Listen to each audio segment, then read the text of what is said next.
Hi అండి, welcome to my channel. అందరూ ఎలా ఉన్నారండి? బాగున్నారా? ఇవాళ మీకు సముద్రం చేపలు అంటారండి, ఇవి కానాగత్తలు. ఈ చేపలతో ఫ్రై చేసి చూపిస్తానండి. ఇది ఫ్రై చేసుకోవచ్చు, పులుసు పెట్టుకోవచ్చు, మీకు ఇంకొకటి సొరపిట్లా కూడా చేసుకోవచ్చు అండి. అవి కూడా చేసి చూపిస్తాను మీకు. ఇవాళ అయితే నేను ఫ్రై చేసి చూపిస్తున్నాను. దానికి కావాల్సిన పదార్థాలు ఏంటన్నది చూద్దాం. వీడియోలోకి వెళ్ళిపోదాం రండి.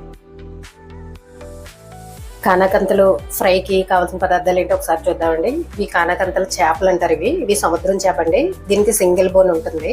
ఇది చాలా బాగుంటుందండి, పిల్లలు కూడా ఈజీగా తినచ్చు. ఇది ఫ్రై చేసుకోవచ్చు, పులుసు పెట్టుకోవచ్చు అండి. ఎగురుకి అది పనిచేయదు. ఇది ఈ ఫ్రైకి దీనికి కూడా ఎక్కువ పదార్థాలు ఏమీ అవసరం లేదు. సింపుల్గా ఈజీగా చేసుకునే విధంగా నేను చెప్తానండి.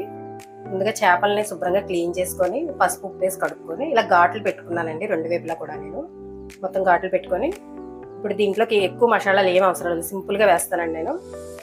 ఒక 2 స్పూన్లు కారం,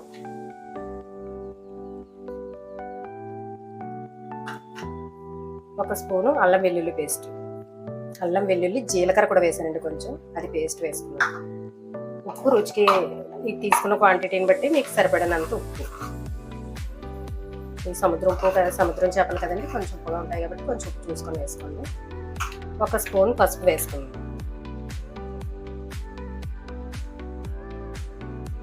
కొంచెం ఆయిల్ వేసుకుందాం, ఒక 2 స్పూన్లు.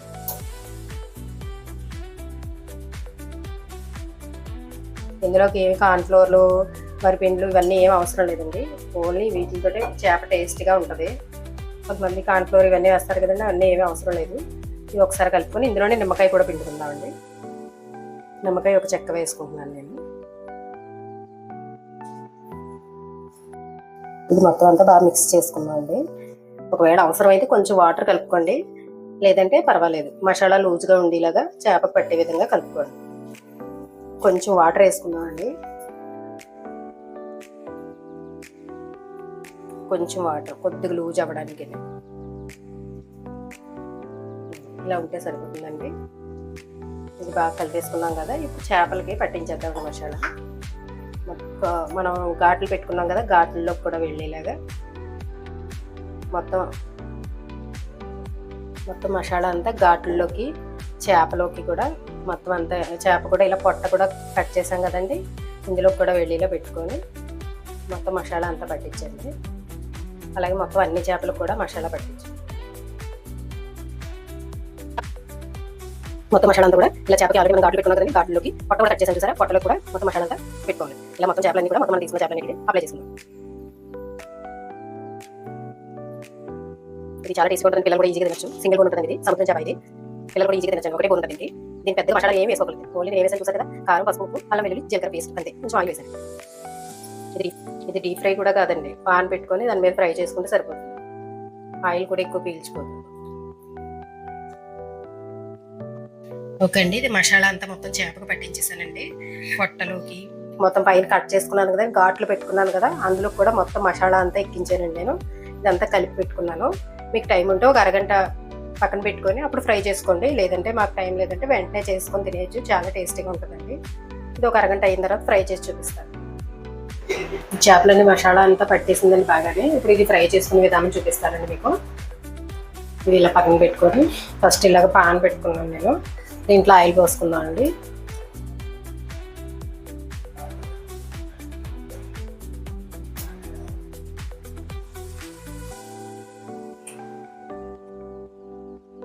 దీంట్లో ఆయిల్ వేసాను కదా, ఆయిల్ కాగింది. ఆయిల్ కాగిన తర్వాత ఇందులో కరివేపాకు వేసుకున్నాను ఫస్ట్.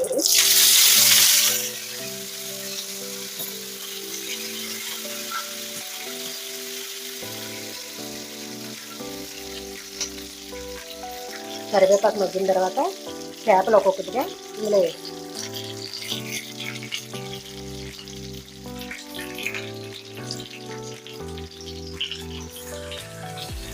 మీడియంలో పెట్టి మంట నెమ్మదిగా వేగనిస్తాయి.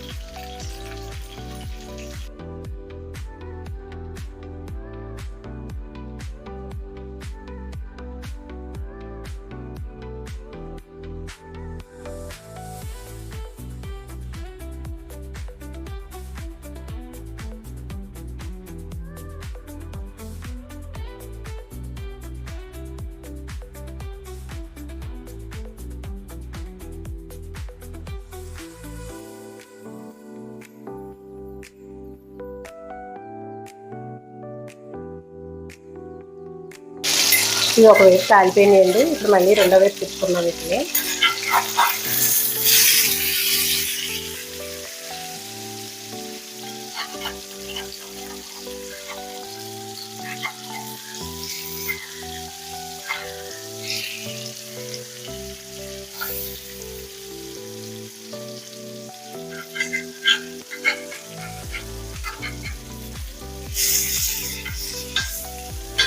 ఇలా రెండు వైపులు ఖాళీలాగా మొత్తం కాల్చుకోవాలండి.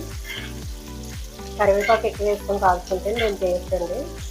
కరివేపాకు ఎక్కువ వేసుకొని కాల్చుకోండి. రెండు వైపులా కూడా దోరగా కాల్చుకోండి.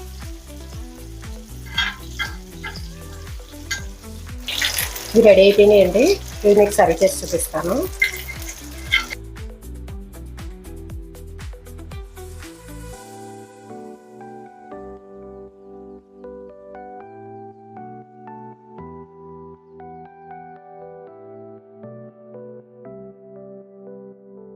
కానకంతలో ఫ్రై రెడీ అయిపోయిందండి.